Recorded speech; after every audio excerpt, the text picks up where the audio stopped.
Ayurveda is a science which deals deeply with the preventive, promotive and curative aspect of ancient health system. Ayurveda recent era में बहुत fastly grow कर रहा है। अगर हम बात करें हेल्थ से रिलेटेड नए चैलेंजेस की, चाहे वो कम्युनिकेबल डिजीज हो या नॉन कम्युनिकेबल, आयुर्वेद बहुत ही पॉपुलर है अपने यूनिक कॉन्सेप्ट्स के कारण regarding lifestyle and treatment of modern era diseases. Curd या दही एक बहुत ही पॉपुलर आइटम है इंडियन मील का, पर क्या आप जानते हैं कि दही को खाने का भी एक सही तरीका होता है और इसे गलत तरीके से खाने से आपको कई बीमारियों का सामना करना पड़ सकता है। हमारे आयुर्वेद में दही को खाने पर कुछ रिस्ट्रिक्शंस हैं जिनको फॉलो करने की हम भारतीयों को बहुत जरूरत है। मॉडर्न मेडिसिन में तो दही को सिर्फ गर्म नहीं करने के लिए बताया गया है, पर हमारे आयुर्वेद में दही को किस तरह लेना है, कब लेना है, कैसे लेना है और कैसे नहीं, इसके काफी डिटेल डिस्क्रिप्शन, अलग अलग रेफरेंसेस मिलते हैं। दही को सही तरह ना लेने का बुरा असर आजकल पेशेंट्स में काफी कॉमनली देखा जाता है। पेशेंट्स कई सारे सिम्टम लेकर आते हैं और वो आगे चलकर कई सारी बीमारियों की जड़ बनते हैं। नमस्कार, मैं यश केवल रमानी स्वागत करता हूँ आपका हमारे चैनल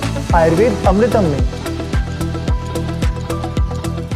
ना नक्तम दधि भुंजीत, ना चाप्यघृत शर्करम, ना मुदगयूषम, ना शौद्रम, ना ओष्णम, ना अम्लैर्विना। इसका मतलब है कि दही को साधा कभी नहीं खाना चाहिए बिना उसमें शक्कर या मिश्री मिलाए, या फिर बिना उसमें शहद मिलाए, या बिना घी या बिना मूंग की दाल का पानी मिलाए। दही को कभी नहीं खाना चाहिए। अब सबसे जरूरी बात कि दही को रात के वक्त में और गर्म कर तो भूल कर भी नहीं खाना चाहिए। दही को इन सभी चीजों में से जो मैंने बताई, इनमें से किसी एक चीज के साथ खाने से उसकी प्रॉपर्टीज बढ़ जाती हैं, उसके गुण बढ़ जाते हैं और वो बॉडी के लिए काफी बेनिफिशियल हो जाती है। जैसे दही को घी के साथ लेने से ये हमारी बॉडी में वात दोष को कम करती है, ड्राइनेस कम करती है, साथ ही कफ दोष को बैलेंस करती है और बॉडी में हीट को, गर्मी को नहीं बढ़ाती, साथ ही पित्त दोष को बैलेंस कर डाइजेशन को भी इम्प्रूव करती है। दही को मिश्री के साथ लेने से ये प्यास को कम करना,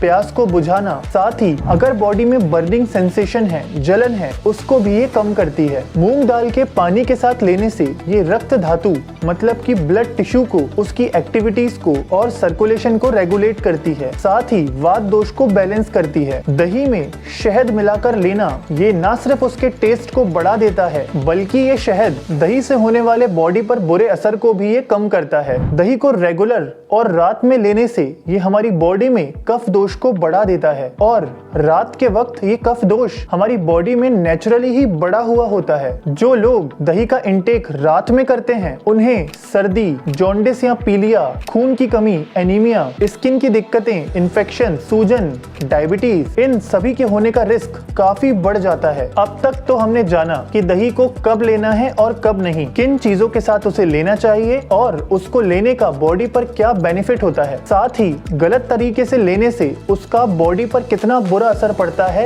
ये हमने जाना। अब जानते हैं कि हमारे आयुर्वेद में दही के क्या गुण या प्रॉपर्टीज और उसके क्या यूजेस बताए गए हैं। दीपन मतलब कि ये इम्प्रूव करती है डाइजेस्टिव स्ट्रेंथ को। रोचन मतलब कि ये दही इम्प्रूव करती है, इनहेंस करती है हमारे टंग के टेस्ट को। स्नेहन मतलब ये इम्प्रूव करती है हमारी बॉडी के ऑयलीनेस या चिकनाहट को। वृश्य मतलब कि ये सेक्सुअल अर्ज को मेंटेन करती है, स्टिमुलेट करती है। बलवर्धन मतलब कि ये हमारी बॉडी की स्ट्रेंथ या इम्यूनिटी को बूस्ट करती है, बढ़ाती है। ब्रहण मतलब कि ये हमारी बॉडी को नरिशमेंट प्रोवाइड करती है। साथ ही ये दही यूजफुल होती है डायरिया में, सर्दी लगने से जो बुखार आ जाता है उसमें। Lack of interest in food मतलब जब खाने की इच्छा नहीं होती है उसमें। मूत्रकृच्छ मतलब कि जिन्हें यूरिन पास करने में कोई इशू है, पेन है या डिफिकल्टी है, उसमें भी ये काफी हेल्पफुल होती है। कई लोगों को तो ये लगता है कि दही को गर्मियों में खाना बेस्ट है। दही हमारे पेट के लिए बहुत अच्छी है,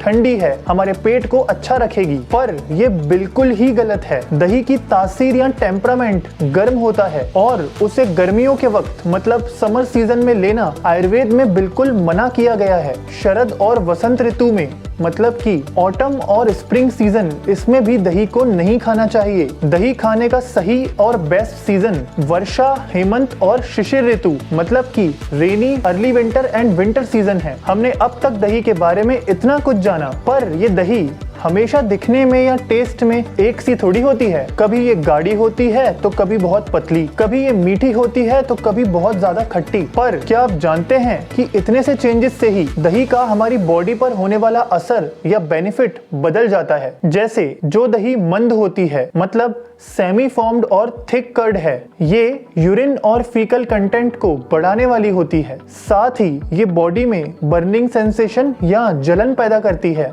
ये दही बॉडी में तीनों दोषों का इम्बैलेंस करती है, इसलिए इसे लेना सुटेबल नहीं होता। एक होती है स्वादु, मतलब कि स्वीट एंड थिक कर्ड। ये हमारी बॉडी में कफ दोष को बढ़ाने वाली होती है। साथ ही ये वात दोष को हमारी बॉडी में कम करती है और बढ़ाती है मेद या फैट को हमारी बॉडी में। ब्लीडिंग डिसऑर्डर्स में, मतलब कि जिसमें खून बहता हो, ऐसे इश्यूज में ये अच्छी साबित होती है। अब है स्वीट सोर कर्ड, मतलब मीठी और खट्टी दही। जो दही टेस्ट में मीठी और थोड़ी खट्टी होती है, ये भूख को बढ़ाने वाली होती है। साथ ही ये हमारी बॉडी में पित्त और कफ दोष को बढ़ाती है, उसका इम्बैलेंस करती है। अब है सोर कर्ड या एक्सेसिवली सोर कर्ड, मतलब खट्टी दही। ये दही प्रॉपरली फॉर्म्ड होती है और टेस्ट में खट्टी होने से ये पित्त दोष और कफ दोष को बढ़ाने वाली होती है। साथ ही ये खट्टी दही हमारे ब्लड के लिए अच्छी नहीं होती है। इस दही को खाने से ये दांतों में झंझनाहट या सेंसिटिविटी, सीने में और गले में जलन और भूख को बढ़ाने वाली होती है। तो दोस्तों, ये थी हमारी वीडियो दही के बारे में। अगर आपको रोज दिन में सोने की आदत है या आप दिन में सोए बिना रह ही नहीं पाते, सोकर उठने के बाद आप बहुत ही रिलैक्स्ड या हल्का महसूस करते हैं, तो आप अब भी नहीं जानते कि ये दिन में सोना आपकी बॉडी के लिए कितना महंगा साबित हो सकता है। अगर आप सच में हेल्थ कॉन्शियस हैं और जानना चाहते हैं कि ये दिन में सोना आपकी बॉडी के लिए कितना बुरा है, तो आप हमारी इस वीडियो को देख सकते हैं। उम्मीद करता हूँ कि आपको हमारी ये वीडियो इन्फॉर्मेटिव लगी होगी। अगर आपको ये वीडियो पसंद आई हो तो प्लीज इस वीडियो को लाइक करें, ज्यादा से ज्यादा शेयर करें और हमारे चैनल आयुर्वेद अमृतम को सब्सक्राइब करना ना भूलें। मैं आपसे आगे मिलता हूँ ऐसी इन्फॉर्मेटिव वीडियो के साथ। तब तक के लिए स्वस्थ रहिए, मस्त रहिए, स्टे हेल्दी, स्टे सेफ। धन्यवाद।